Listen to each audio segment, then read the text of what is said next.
Good morning and good afternoon to everyone who are joining us from different parts of the world. Thank you so much for taking the time and joining us today on yet another exciting webinar that we've been presenting.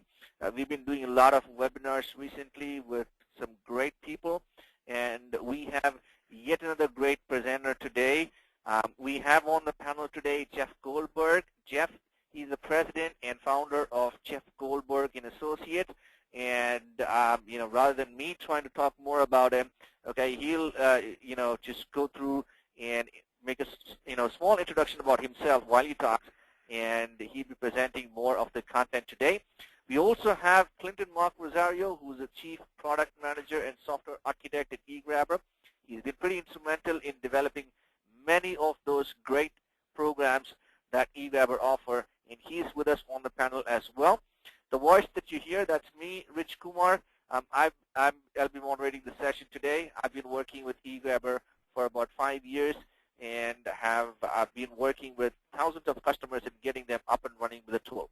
Okay, so that's what we have on the speaker profile today. Well, if you want to tweet about what's happening today on the webinar, please use the hashtag eGrabberWebinar and tweet about it. And there's all your Twitter handles for the program, eGrabber program, and then the speakers, Clinton and Jeff Goldberg. So if you want to tweet about it, please go ahead and use those Twitter handles and hashtags to tweet about it. Okay, now let's begin with the webinar. I am now going to hand over the floor to Jeff. Jeff, the floor is all yours. Take it away. Thank you so much, Rich, and welcome to everybody, no matter where you're listening. Wherever you are, I certainly hope it's warmer than where I am. I'm on the south shore of Long Island, and today, as I was talking to Rich and Clinton a moment ago, I told them it's 23 degrees, and it is flipping cold, so I hope you're having some better weather where you are. The slide that you're looking at right now says, who the heck am I? There's my ugly mug in the middle there and a couple of my books. In reality, I am a sales consultant and trainer, and I work with individuals and organizations to help them improve sales. But part of that is achieving your sales goals, and I have co-authored 2 books. One is on the right called Leverage Your Laziness. That's the latest one. And the first one is How to Be Your Own Coach, 6 Simple Questions for Achieving Your Goals. So besides being in sales and being an expert in the world of sales and sales management for the last 40 years, I've spent about the last 30 years also working on personal development. And my co-author, Steve Bookbinder, and I found that there are a lot of books written about setting goals, but very few written that can give you advice about once you've got a goal set, how are you actually going to achieve it? And certainly in sales, if you're not goal-oriented, then you're probably not going to go very far. Just because you are goal-oriented doesn't mean you're necessarily going to succeed, but you have a far greater chance of succeeding if you have sincerely strategic, specific goals. So today we're going to talk a little bit about how you can set your goals and how you can actually go about achieving them on your own.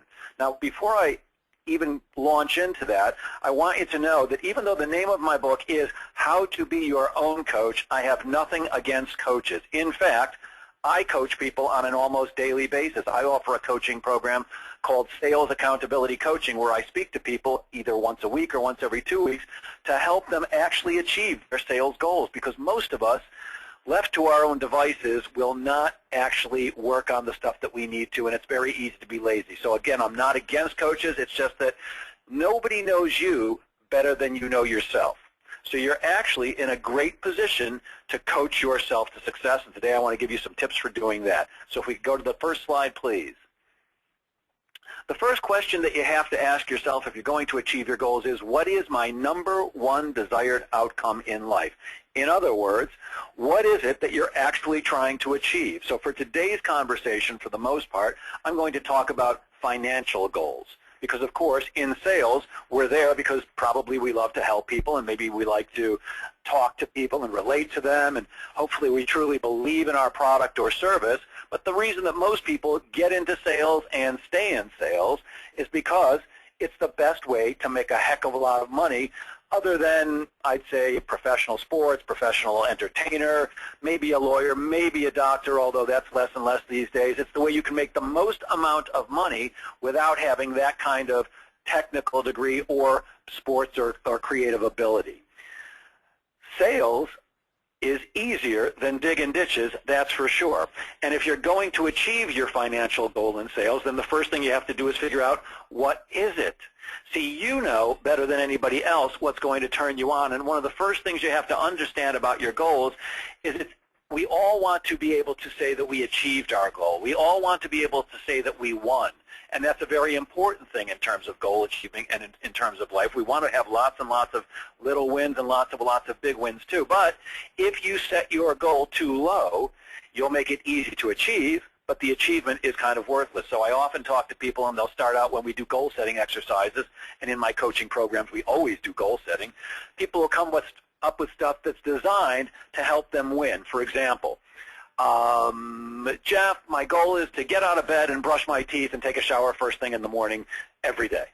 Well, yes, it's a good goal. I want you to have good mouth hygiene and good oral hygiene and good body hygiene, except of course you're going to win that one. That's not going to get you out of bed. It's not going to get you excited. You've got to have a goal that will actually turn you on. You know that your goal is worthwhile when you jump out of bed in the morning and say, yeah, today's another day that I can work hard to achieve my goal, or at least make some progress towards achieving my goal. Excuse me. It is crucial to be specific about what your goal is. So lots of people come to me because I also do keynote speaking. So as a professional speaker, you have to exude confidence in what you're doing, and oftentimes that confident attitude or confident bearing causes people to come up to me after a speech and shake my hand and tell me that I did a good job, at least hopefully they're telling me that. But they'll also ask me lots and lots of questions about their lives and what they should do. And when I ask them what it is that they want, they're often not very specific. Things like, I want to be rich. Great, I love the idea of being rich, but what's rich to you? Rich to one person is not rich to another. I want to be happy. I want to be thin. I want to be healthy. Again, all great goals, but we need to be incredibly specific. So if you're talking about achieving a financial goal, yes, making a lot of money is a good goal. Being rich is a good goal. Being financially free is an even better goal as far as I'm concerned, but I want to know specifically, how much money are you committed to making by a certain date? Can we go to the next slide, please? So the next thing you have to figure out regarding your goals is not just what is it that you want, or what is it that you hope for, what is the number. And in fact, the truth is, I don't care about any of those things. I don't care about what you want. I don't care about what you hope. I don't care about what you dream about, and I don't care about what you wish for. And I don't want to get into a religious discussion, but whatever entity you believe in, if you do believe in some higher power, some people call it God or Buddha or Allah or Muhammad, whatever you pray to, let's just call it the universe for this example. The universe wants you to have whatever it is that you want to have, and you are being specific about your goal is your way of connecting to that, we'll call it higher power. But the universe does not care what you want, and it doesn't care about your dreams. It only cares about one thing. It cares about what you are committed to. Commitment is the key, and I'll give you an example.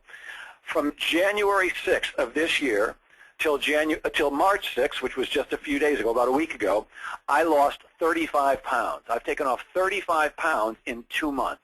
Now, the interesting thing to me is not just that I was able to take the weight off, although many people have acknowledged it's a great accomplishment, and to pat myself on the back, it is a great accomplishment to lose that much weight in that short amount of time. But the interesting thing to me was between January 6th, which was the date, I'm sorry, I take it back, January 3rd, which was the date I ordered the food to go on the diet that I was going on, and January 10th, I actually lost 5 pounds.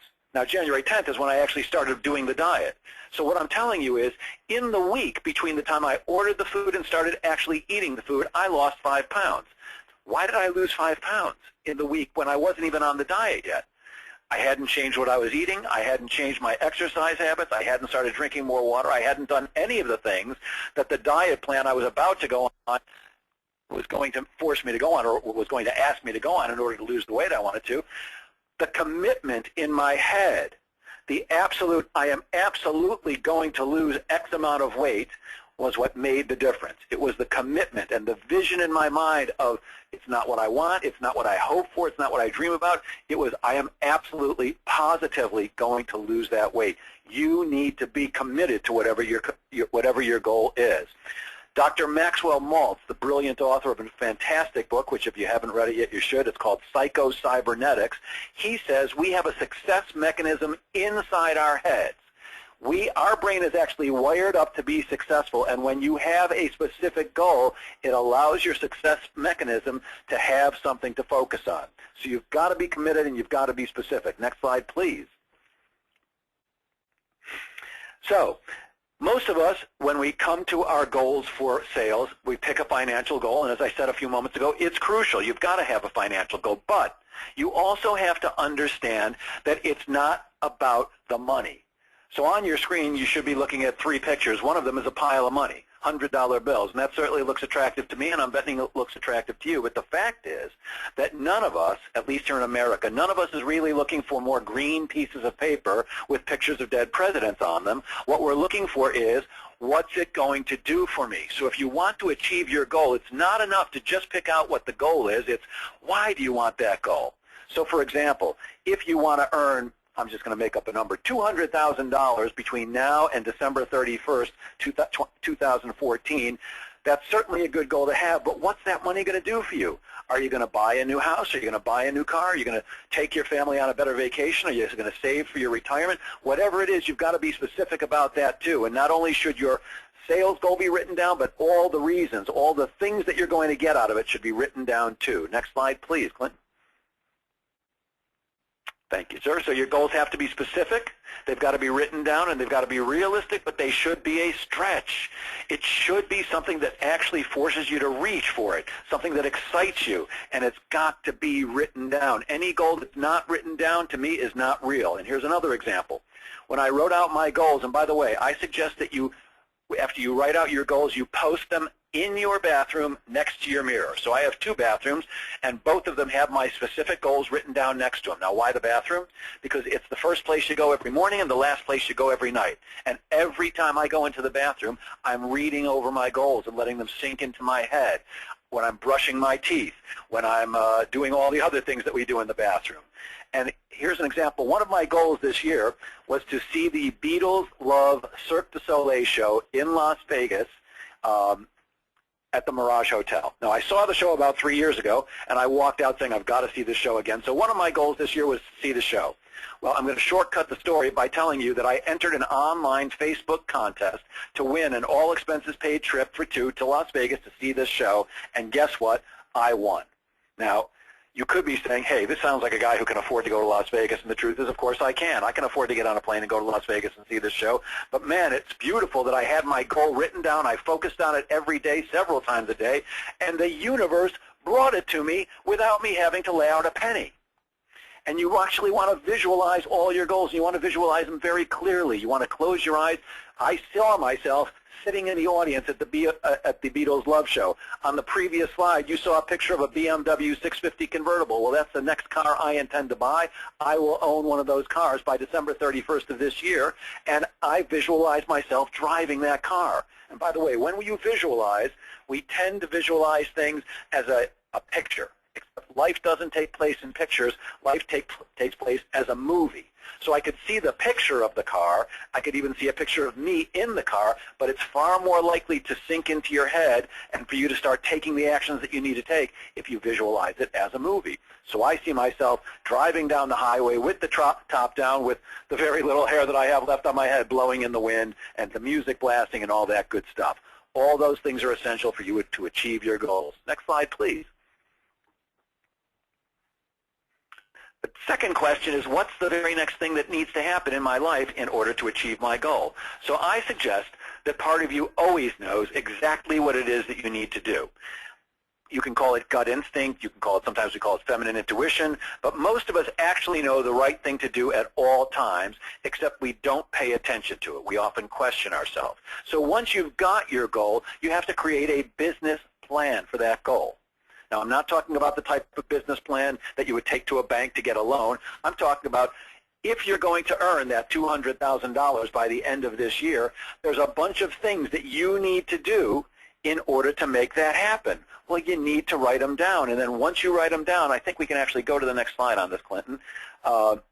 Once you write them down, there you go. That's actually from my business plan for this year. These are some of the steps that I have to take if I'm going to hit my financial goals. So you want to write down all your goals, and then you want to put them into priority order, or at the very least, you want to group them or make it very clear. You can see that on mine, the green has to do with income, and blue is business development, and the orange stands for other. Again, you want to get as specific as you possibly can, and once you've come up with all the things that need to get done, you want to break them down into their smallest component parts. Why do you want to do that? Well, when you break things down into baby steps, it makes it easier for you to do them. So my stepfather, before he passed away, lost over 100 pounds on Weight Watchers. It was a very hard thing to do. But what's not hard to do is to lose 3 pounds or 4 pounds or 5 pounds. So by breaking things down into their smaller component parts, it becomes bite-sized for you. It becomes much easier to do. And then the important thing is to start taking action. You've got to get started. So saying you're going to go on an exercise program is terrific. When? And you don't have to wait until you can do everything. You don't have to go to the gym for an hour a day. You can take a walk around the block for 10 minutes. You don't have to change your entire diet. You can just start drinking more water. It's crucial that you start taking the first steps and get into action, because once you get into action, it's easier to stay in action. The tough part is getting going. So that's why making your plan and breaking it down into its smallest component parts makes your life easier. Next slide, please. There's Dr. Martin Luther King Jr.'s quote, "You don't have to see the whole staircase, just get going. Take that first step." Next slide, Clinton. The third question, and then I'm going to turn it over to eGrabber for a few minutes, is what am I willing to do to either gain this pleasure or avoid this pain? So Tony Robbins, who is, in my opinion, one of the smartest individuals in the U.S., an incredible coach, certainly one of the greatest motivational speakers I've ever seen in my life, and I've learned a lot from him. He says that the secret of success is learning how to use pain and pleasure instead of having them use you. Now here's what that means. We actually do almost everything we do in the desire to either gain pleasure or avoid pain, or both. So in terms of achieving your goals, what you want to do is attach as much pain to the non-achievement of your goal or as much pleasure to the achievement of your goal as you possibly can. But even better is when you can attach both, because the truth is, and this seems counterintuitive, we're actually far more likely to do things that will help us avoid pain than we will to gain pleasure. Seems counterintuitive, doesn't seem right, except it is the truth. So in terms of the weight loss that I just had, one of the things that happened to me several years back was I was on the beach with a friend, and one of the things I like to do is stand in the water up to about my knees with my iPod in my, my headphones in my ears and read a book. I just love the feeling of being in the ocean. I love reading, and I love listening to music. And one day I walked back and sat down next to a friend of mine who kind of leaned over conspiratorially and said, "Hey, Jeff, there sure is a lot of you these days. You might want to take a look at losing a little bit of weight." Now, I was never obese, although the charts say I was, but certainly that was painful to hear. Now, of course, a good friend can say things like that to you, but my thought was, wow, if a good friend is saying that, I'll bet most people think it, and that was painful for me. So recently, when I decided to lose the weight, I wanted to avoid the pain of hearing things like that. I wanted to avoid the pain of being looked at a certain way, and I also want to gain the pleasure of being more attractive, being healthier. Who knows, maybe I'll actually meet a wonderful single woman if I look a little better, if I feel a little better about myself. So the more you can do in order to attach pain or pleasure or both to the achievement or lack of achievement of your goal, it's one of the very best ways you can stay on track. And of course, you see our friend Arnold Schwarzenegger saying, no pain, no gain. It's kind of true. There is a sacrifice to be made for any goal. The clearer you are about what the sacrifices you're going to make are, and the more pain or pleasure or both you can attach, the greater the likelihood. And of course, in sales, there are some things that are less fun and more painful, and one of them to me is prospecting. Now, I train people all over the world to prospect via telephone and using social media. And it's one of the biggest challenges in sales that there possibly could ever be. It's how do I get my lazy rear end in front of enough qualified prospects, or how do I speak to them on the phone enough? How do I get enough appointments? So I'm always looking for ways to make that easier to do. Fortunately for you and for me, we both know an organization called eGrabber, and they happen to have what I consider one of the most powerful tools that you could possibly imagine in terms of helping salespeople with their prospecting. So for now, I'll be back a little bit later on to finish this up with the other three questions, but for now I'm going to turn it over to Clinton, who will share a little bit about this great tool called eGrabber. Thank you very much, Jeff. And yes, that's where we started off when we created this tool, especially for sales. Can we eliminate the pain involved in prospecting? And good news, yes we can. So what is one of the biggest pain that you have in prospecting? Well, the internet nowadays has taken away a lot of the pain of finding people. Previously you had to dial in to a company, then go through the gatekeeper, go through the organization, somehow get there.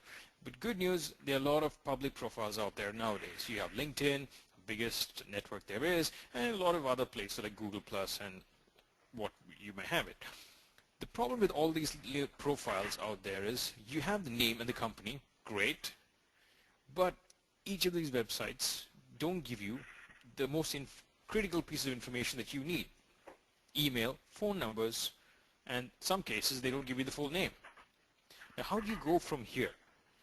Typically you would search this on the internet, or maybe you make a phone call to the gatekeeper and then go through the whole process again. A lot of pain, a lot of prospecting. That's where we come in. So that's how we invented this button specifically for salespeople. So imagine a nice orange button which you can click and in a few seconds get a business card with all the contact information that you need about the person. Email addresses, phone numbers, sometimes direct, sometimes office, business addresses, and guess what, the full name. Now where does all this thing come from? Can you use this for anybody in any company? The answer is yes, you can use it for anybody in any company, and you can get the email address and the phone number and start a discussion with them. Now this thing usually takes about 15 minutes of prospecting time to 20 minutes of prospecting time. But if you're using the tool, the eGrabber tool, this could take under a minute, saving you 14 minutes to do whatever you like to do with that. Maybe spend a little extra time with your prospect, maybe call a few extra prospects. So that's a lot of saving which you can use to get to your goals. So where does all this nice business card information come from? Well, the internet is a very large place, and the nice thing with the internet is it's a very updated place. So in case someone changed their job yesterday, guess what? There's some information on the internet somewhere where you can find it. But that's a lot of pain if you're trying to find it manually. It's an equal pain if you're trying to hire someone to do it because you're going to pay them. But guess what? Imagine having the software which behaves like an internet research assistant which sits on your desktop, which you can invoke at any time and click a button and it goes out to the internet and it does all the magical things that it needs to do, searches all the trillion documents out there, and in a few seconds shows you the email address and possibly a document on the internet where it found this email address. Well, it could be a slide share of the person you're trying to target with. Well, that's great because now you have some talking points to go after them. It could be a trigger event. It could be a happy happening. They won an award. They got seed funding. Great. So if it finds the email address on the internet, on the big database which is called the internet, it will show you the email address. And if it doesn't find the email address on the internet, well, guess what? It does what the smartest of the sales prospectors do. It looks for the email addresses of your target prospects, colleagues. Remember, every company has a format to an email pattern. You know, some companies the first name at email.com, and some companies is first name, not last name. Guess what? The software does all this research real time in a few seconds and tells you that this email address in green is the most probable email address that you would want to use, and you should find the person over there. And some of you might ask, how accurate is this? Well, we've been in the business for quite some time. In fact, eGrabber's company has been in business since 16 plus years. So we know how to get a 95% hit rate. So if it's there on the internet, we know how to find it. We as a company grew up with the internet, so we know the alleys and the best places on the internet to find the free stuff. And just to prove a point, we went and created we went and patented a process, so you know you're getting it from us and from nobody else. Some people ask me, can you use it only on social network profiles, on LinkedIn, on Google+? Can you use it on any other place? Hey, I have leads in my CRM which don't have an email address and I have to prospect. Hey, I have purchased a bunch of leads and I don't have phone numbers inside them. Can you fill that in? Yes, the eGrabber tool can fill it in, and it's as simple as clicking a button and it fills in all that stuff in a very simple short span of time. And it's so easy to use. It gives you the original document on the internet. If it's found something on the internet, sometimes it's a gold mine, because I have found complete Excel sheets of contact information that somebody left on the internet, maybe by accident, maybe on purpose, who knows, but it's there. It's a real gold mine if you know where to find stuff. Okay. And to make prospecting easier, guess what? It says the slide says 30 seconds, but it's not 30 seconds to impress your person on a cold call. You only have 10 seconds to impress whoever it is on the other side of the call. So we give you, in a very short box, links which you can use to click, read about information, news, and other stuff on your prospect before you even pick up the phone and talk to them or send that prospecting email away. And if you have a CRM, you want all this information to go over there nicely into your CRM, it does that too. So that's what the eGrabber thing does. You take a name and a company for wherever it is, an online profile, click a button, get a magical business card which you can use. And before I hand it back to Jeff, here's another prospecting problem that most salespeople have. If you have your target company, if you have a list of accounts that you have to follow, one of the biggest pain points you have, okay, is to go and search for that decision maker. Yes, you can search on LinkedIn, but then there are so many other sources out there. You visit the website, see the person is there. Oh my gosh, there are about 10, 20 different sources that you can actually search to actually find that. Now that's typically going to take another 10 to 15 minutes, but why do that when you have a software where you can put the company name inside, press another button, and get a nice list of decision makers ready for you within a few seconds. Now why wouldn't you let the software take care of that pain for you? And while the software is doing that, you might actually be calling somebody else, closing some other deal, fixing another appointment, doing a blog, doing a tweet, do something else which moves you towards your goal, where the software takes care of the drudgery of doing these things, the pain of doing these things. Oh, and if you're the type who likes to qualify a company, well, guess what? If all these are different places that you need to look in order to qualify a company, well, we made that easier. If you click one specific section of it, it'll get your complete company profile which you can use. Okay. How good is the software? Well, we recently got voted as one of the top 14 social media tools by Marketing Pros, and this is from the Social Media Examiner, which is a bunch of 220,000 plus people out there, and they voted for us. And I'd like to draw your attention to the bottom of the screen. You see a box in red. So this is a question that you might ask, and can you eventually find the same information on Google with the right algorithms, with the right searches? Yes, you can. You can find all this information on Google if you know where to find it. Can you fish in the ocean and become a successful fisherman? Yes, you can, if you know where the fish are. So that's what eGrabber tool can do for you.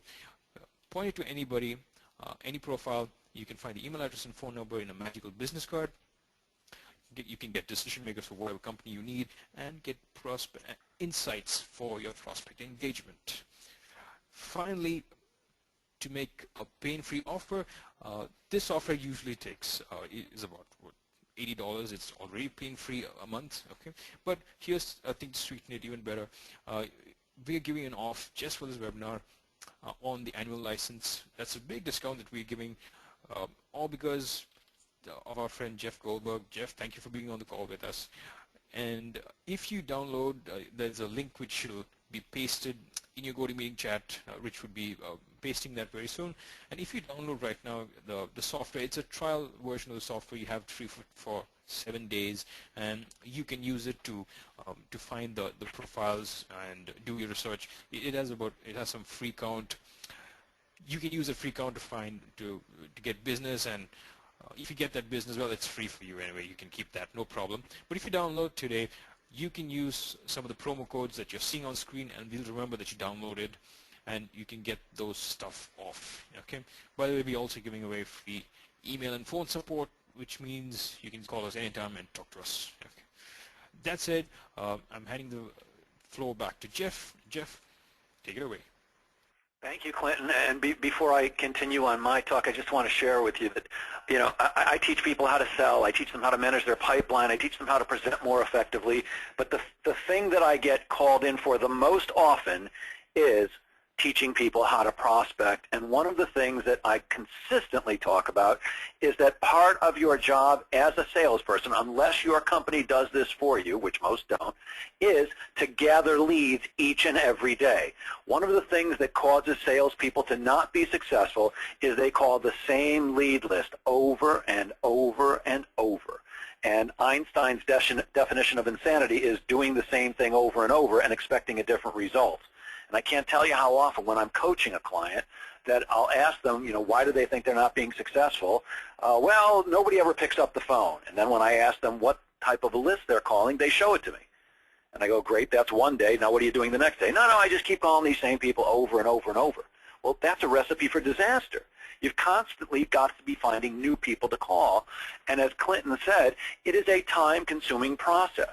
So anything that you can do that's going to shorten up that time is a good thing. So for example, one of the things I recommend that people do, salespeople, especially outside salespeople, is as you're driving down the expressway, you're driving down the street, you see a truck go by. Well, usually the truck has the name of a company and their phone number on it. Well, there's a lead right there. And I used to do the thing where I would, drive with my knee for a minute and write it down on a piece of paper. I finally got wise, and I got one of those little digital tape recorders or digital recorders. So now I could just write it down. But once I found eGrabber, it's all there. I don't have to search for the phone number. I don't have to search for email addresses. And of course, we all know that email is a very valuable piece of property. Because sometimes you call people and you get through. No matter how good I am at teaching you how to do it, or no matter how good you are at doing it, sometimes you just can't. And you're not great at it, and you need something that will help you. You need something to make it a little less painful, a little less easy, a little less onerous. And one of the things that makes your job easier is if you can spend more time doing the actual prospecting and less time doing the actual research. And eGrabber is a tool that can save you a substantial amount of time, which does free you up to do, as Clinton said, just about anything else you want, like tweeting or blogging. I say, if you've got more time, you can make more calls, you can send more emails, you can make more contacts, which gets you more appointments, which absolutely positively translates to more business and more commissions, more money in your pocket. The truth is, when you increase, you've probably heard many times that sales is a numbers game. To me, sales is actually a metrics game, but to a certain extent, the saying that sales is a numbers game is true. If you make 10 calls, you'll get through to a certain amount of people and set a certain amount of appointments. But if you make 20 calls, you're going to get through to twice as many people and set twice as many appointments. So anything that can help you cut down the amount of time it takes to do the research and increase the amount of time you can actually be making the calls or sending the emails, whatever you're going to do to contact people, it's a very good thing. And eGrabber is a tool that can do that for you. I'm a big fan. So to continue where I left off, we were up to question number 4 in achieving and exceeding your sales goals and being your own coach. The fourth thing that you have to do is figure out, once you've figured out how much pain or pleasure you're going to attach to it, is how do I know that what I'm doing is working, and how do I measure that? So any goal that cannot be measured is not a real goal. There's a way to measure everything. So I'm going to use the weight loss as an example again because it's so easy to use. If you go to Weight Watchers and you go there once a week for the meetings, guess what they ask you to do? Weigh in. The reason they want you to weigh in is because not that they want to humiliate you if you didn't lose weight that week or, God forbid, you actually gained weight. They want you to see, am I making any progress? So I got to tell you, for me, even though the weight loss program, and it's not Weight Watchers, by the way, although I'm sure that's a fine program, the weight loss program that I'm on said weigh yourself once a week. I can't wait. I'm an impatient kind of guy. So every morning I run over to the scale first thing before I do anything else and see, did I lose anything? Did I stay the same? Or, oh no, did I gain something today? And it feels good when you make progress towards your goal. But you don't know you're making progress unless you can measure it. So weight loss is so easy because you can immediately look at the scale. Same thing with a financial goal. You should be able to know whether you're making progress by, is the money coming in? You should also be setting activity goals because remember we talked about you have to make your plan and break it down into its component parts. Well, each of your activity goals should be measurable. How many phone calls do I make? How many emails do I send out? How much time do I spend on social media? On which sites? All those things are important because you have to know, am I making progress? We tend to go, as human beings, we tend to go with gut instinct or anecdotal evidence. Well, it feels like I'm making progress. Well, I got to tell you, and I'm embarrassed to say it, but some days it felt like I made some progress towards my weight loss goal, but when I get on the scale the next morning, it turns out, oh no, I gained a half a pound or 1 pound or whatever it is. Well, that doesn't feel very good, but it's very useful to know. And of course, when I do make progress, when I get on the scale and I'm down a half a pound or a pound in a couple of days, it's highly motivating. It's incredibly motivating, and it also tells me that what I'm doing is working. If we don't have actual proof through measurements that what we're doing is working, then we tend to keep on doing the same thing over and over, thinking it's working, feeling it's working, hoping it's working, wanting it to be working, but we talked earlier about the commitment. None of those things matter. The only thing that matters is what's true. Am I actually making progress? If I'm doing things well, I want to make sure I'm doing more of those. If I'm not doing things well, I either need to make some changes or cut things out entirely so that I'm focusing on the things that work. But if I'm not measuring my progress, I don't know. The other thing you want to make sure you do when you are measuring is I want you to celebrate every win. I want you to look for reasons to give yourself a high five in the mirror. And even better is if you can find somebody to partner with you who will give you that high five, who will give you that acknowledgement. Some people who know me know that I'm not a big sports fan. In fact, I'm not a sports fan at all. But I've seen enough professional sports, you know, in person and on TV when I'm forced to know that, let's just talk about American football for a second. When a football player, somebody who gets paid millions and millions of dollars a year to play a game that most boys at least can't wait to get out of school in the fall and play after school for free, these guys get paid millions and millions of dollars a year. When they score a touchdown, what happens? Well, the crowd goes absolutely insane, and they're high-fiving each other, they're patting each other on the butt, they're hugging each other, they're smacking each other on the head, they're head-butting each other, they go nuts. But what happens when they catch a pass and they gain a yard? What happens when they just get 3 feet further down the field? They do the same thing. They're high-fiving each other. They're slapping each other on the rear end. They're going nuts. And the reason that they do that is because it reinforces good stuff in your mind. It says, wow, I did something good, and it feels good to have done it because I'm getting acknowledged for it. Well, when you get acknowledged or when you acknowledge yourself, it starts to feel good. And guess what? We are all feel-good addicts. We love to feel good. Now, when I say addict, that doesn't mean you're doing heroin or cocaine or whatever else you like to do, although you may be, but we are addicted to feeling good. It's why drugs and alcohol and cigarettes and things that are not really good for you are so popular, because we like to feel good. Well, I want you to feel good, and the way you feel good is by measuring your progress towards your goal and acknowledging every little win. Make it public. I'm posting stuff on Facebook all the time. Lost another pound today, and it just so happens that in the diet plan I'm on, they have a Facebook family, and there's, hundreds of people who go, woo-hoo, you did it, Jeff, or, oh, sorry to hear you didn't do good today, but you'll do better tomorrow. So we want to surround ourselves with people who will help support us, and we want to acknowledge ourselves. You've got to be able to measure it so that you know you are making progress, and I want you to acknowledge every win. Clinton, can we go to the next slide, please?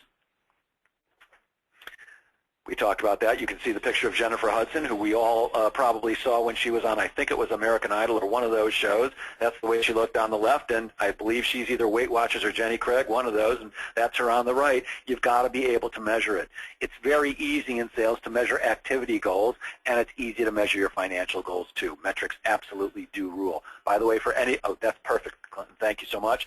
This is a sheet that I share with my clients, and this one is simply used for cold calling efforts. So you can see at the top the rep puts in their name and what week it is, and then they actually print this out, and when they dial the phone to make cold calls, they just use little tick marks. Then when they get a completed call, meaning you spoke to the person you wanted to speak with, you put a tick mark in that box. If you set an appointment, you put a tick mark there, and so on. At the end of the week, you just add them all up, and it shows you what you've actually done. Now, when somebody shows this with, by the way, if any of you email me directly, or you can reach me through eGrabber, I'm happy to share this with you for free. It's my pleasure. It's my gift to you. It's a very easy-to-use tracking sheet. But when you share something like this with me, or certainly when my clients give me this information, the brilliance is I can immediately tell what you're doing wrong. Now, again, this one is just for cold calling, but you can change the headings at the top for any type of prospecting activity that you're doing.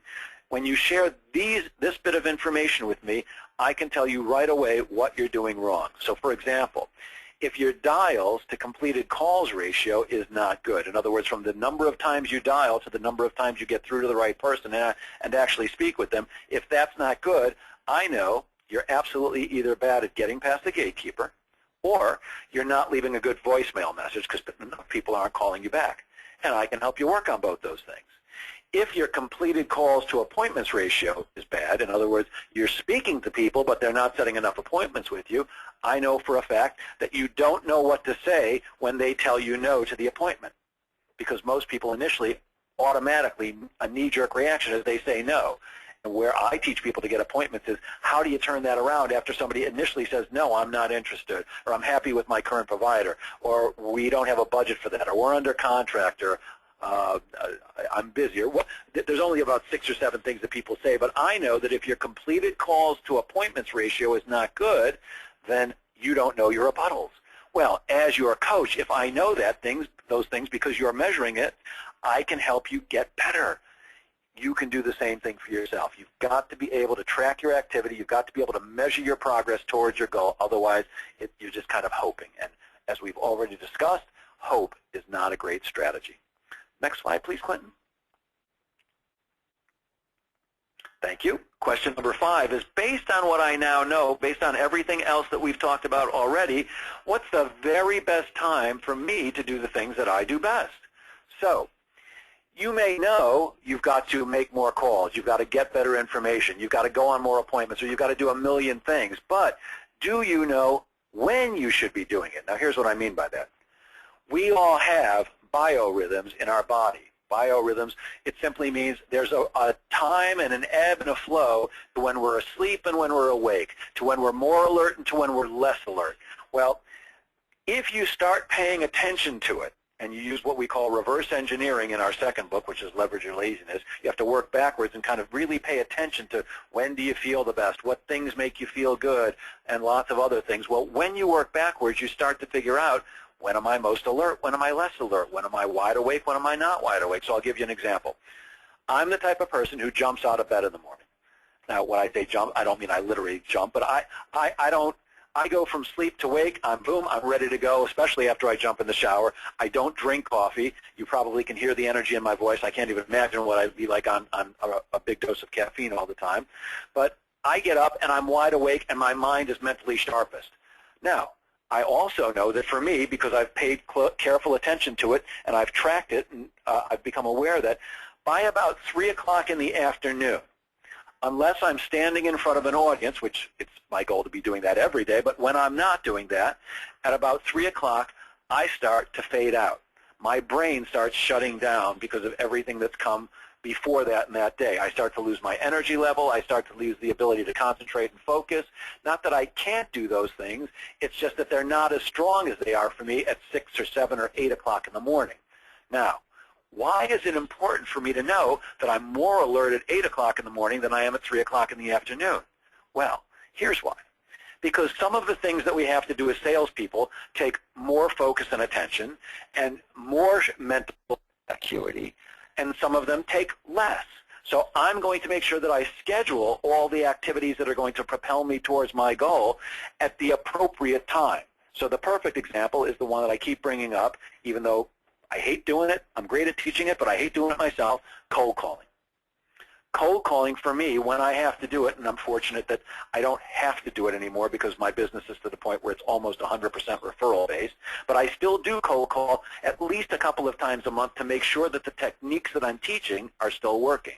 So when I have to make cold calls, obviously, it's better for me if I'm the sharpest I can possibly be mentally, because I'm going to have to say something initially when the other person picks up the phone.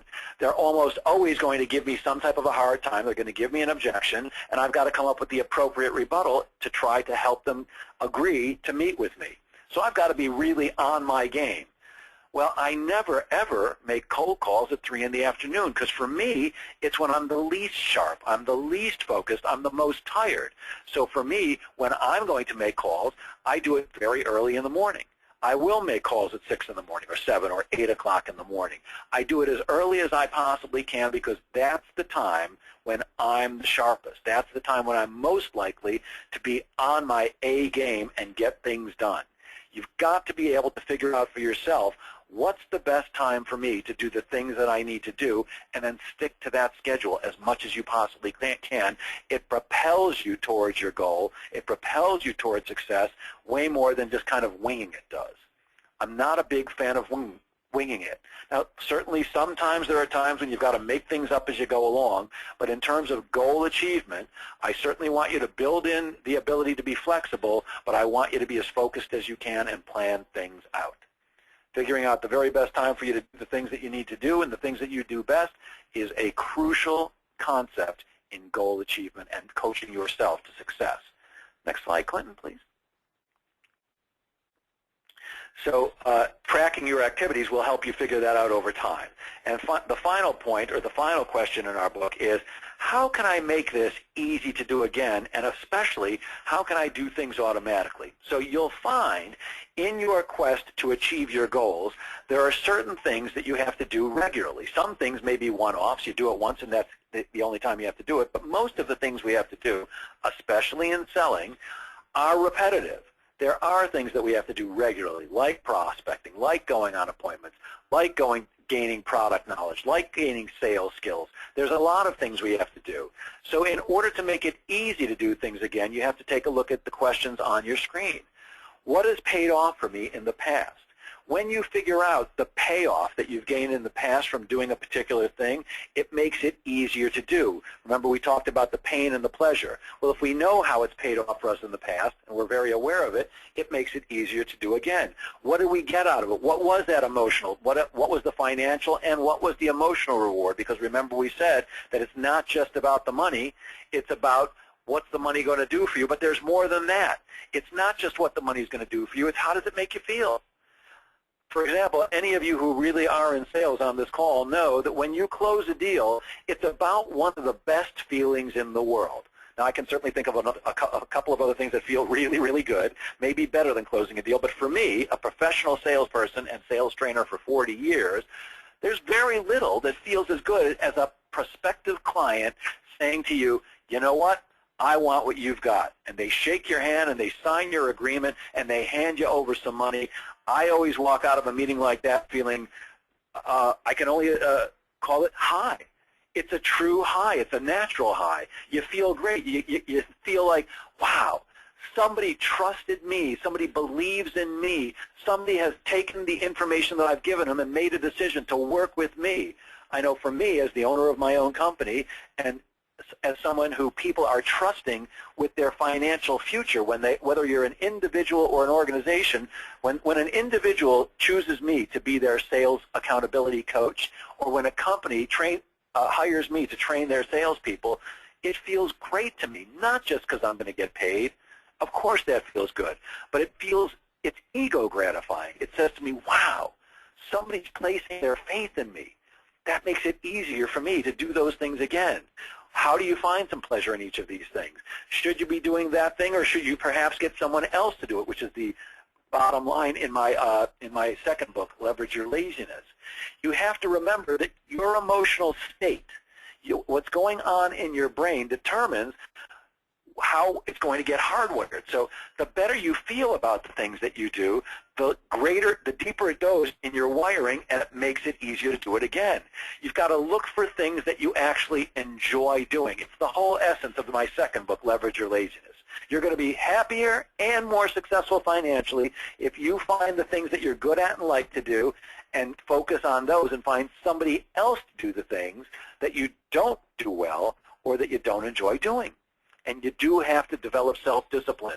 I've got a sign in my office because I'm a very visual learner, so I make signs for myself, and I'm staring at it right now. It says, "My will is unshakable, and my word is law." That's so important, I'm going to repeat it. My will is unshakable, and my word is law. And the reason I feel that's important is because so many of us, left to our own devices, even though the name of the book is How to Be Your Own Coach, most of us will break promises to ourselves. For example, even though I coach others, and even though I just was very disciplined about losing a bunch of weight, I know I'll break promises to myself in many other areas all the time. However, if I promise something to Rich or Clinton or any of you who are listening, I'll break my own arm before I'll break my word, because that's just who I am in the matter. But if you really want to be successful, you've got to develop self-discipline and make sure that your word is law. When you say you're going to commit to a goal, be committed. Do whatever you have to do to make it. You've got to. And you've got to figure out, what are you good at doing? Again, we call that reverse engineering. Pay attention to the things that you're doing, and not only whether you're good at them or not, but how do they make you feel? Your feelings are going to make a big difference in whether you're going to be good at something or not, whether you're going to be really willing to do it. Find things to do that deliver value, not only to other people, but to you. What's the value that you're bringing to the table, certainly when you're selling a customer, but of the things that you're doing to achieve your goals, what's the real value to you? And set rewards along the way. Now, I'm not saying that you have to reward yourself for every little thing. I certainly want you to acknowledge every little thing, but make sure that as you're going towards your goals, set little rewards. So if your goal is to earn $200,000 this year, I'm not saying that when you hit $10,000 you should go on a vacation for 2 weeks, but do set little rewards along the way, because that $200,000 is a long way off. Remember earlier we said it's easy to break things down into baby steps. It's easy to lose 3 pounds, but it's hard to lose 100. Set little rewards along the way so that you feel good about the path you're taking. And I believe, Clinton, I think that's my last slide. Can we take a quick look? You have one more. Good. So life can be challenging. It makes it much easier to do what you need to do when you envision your day. So one of the things I do, the first thing I wake up in the morning is I put a smile on my face. No kidding, I know I look like an idiot when I do it, but I physically put a smile on my face because that starts pumping melatonin into your brain. And I actually take a look at how I want my day to be, and I visualize it mentally, and I speak it out loud. I say things like, today's going to be a great day. I'm going to help lots of people today. People are going to trust me today. Sales are coming my way today. I actually set up the day I want it to be. It's going to be a great day. By grouping like activities together, you'll make it easier to do the activities that you need to achieve your goal, because there's lots and lots of things you need to do. When you can find things that are similar, it's easier to get them done if you do the similar things at once. Always make sure that you break the big jobs into little bite-sized chunks. Hard to lose 100 pounds, easy to lose 3. Celebrate every single win. If I worked in an office, which I don't, everybody would be high-fiving. In fact, the last office that I actually managed, I had about 45 salespeople working for me. We had a big ship's bell in there, and every time somebody closed the deal, they had to go run over, ring the ship's bell really loud, and everybody else had to stand up and give them high fives. It feels good and will propel you towards your goal. Get support if you need it. How to Be Your Own Coach, I think it's a great title of a book. Sometimes we all need some help. Find somebody in your life who will help coach you to the success you need, whether it's an outside coach like me, maybe it's your manager, maybe it's a coworker and you coach each other, but get the support you need. We are not made to go it alone. And find something that you truly love to do every day. Look, let's face it, work is not always fun. It's called work for a reason. You got to make sure that at least part of your day is spent doing something that you truly love. And my best advice for any of you is, if you really want to be successful in life, find what you love to do and find a way to make money doing that. I'm pretty sure that's it for me, Clinton. Yes? Summing it up. Okay, so set your goals, get going, take that first step, attach enough pain or pleasure, make sure that you're measuring along the way, find the right time to do things and make it as easy for yourself as possible, and then you will be like the person on the right side there, standing on the mountaintop, holding your hands up in the air, saying, I did it, I achieved my goal. There's a picture of my 2 books, and I think on the next page is my ugly mug and my contact information. You guys are welcome to call me, to email me if you have any questions. I do have a free monthly newsletter. You can go to my website, jgsalespro.com, and sign up. There's never a sales pitch in there. In fact, most of them have been video lately, 3 to 6 minute videos, and I'd love to have you on my list. The one thing that's not on there, because I've just introduced it in the last couple of weeks, is I briefly told you before, sales accountability coaching. If anybody's interested in possibly having me as your sales accountability coach, email me and I'll give you a call back and we can chat about it. It's incredibly cost effective and will help you reach your goals. And as always, I thank eGrabber for having me on. I hope all of you got something good out of this. Please feel free to call me or write if there's something I can do to help you. All right, great. Some great inputs from Jeff and from Clinton. Now, Jeff, really appreciate your time. There's been some fantastic inputs from you today, and quite a few that I'd love to follow myself, just like the one that you said right towards the end. Like, when you wake up in the morning, just go ahead and smile at yourself. You'll feel really good. That's something, that I should, particularly follow, I suppose. But, yeah, there's some great pointers like those that I'd personally like to do as well. Okay, and so thanks for sharing all those beautiful stuff with us. Quickly, to give you away the promo codes one more time for the eGrabber tool, I'm just going to paste those links on your chat right now, the trial download links and the links to go and check out the tool and buy it if you need to. Okay, and we're also going to give you a fully functional 7-day trial along with this webinar. That's an offer from eGrabber. So if you need to try the tool out, go ahead, use the trial link and test it out. If you have any feedback for us, please let us know. We'd welcome feedback.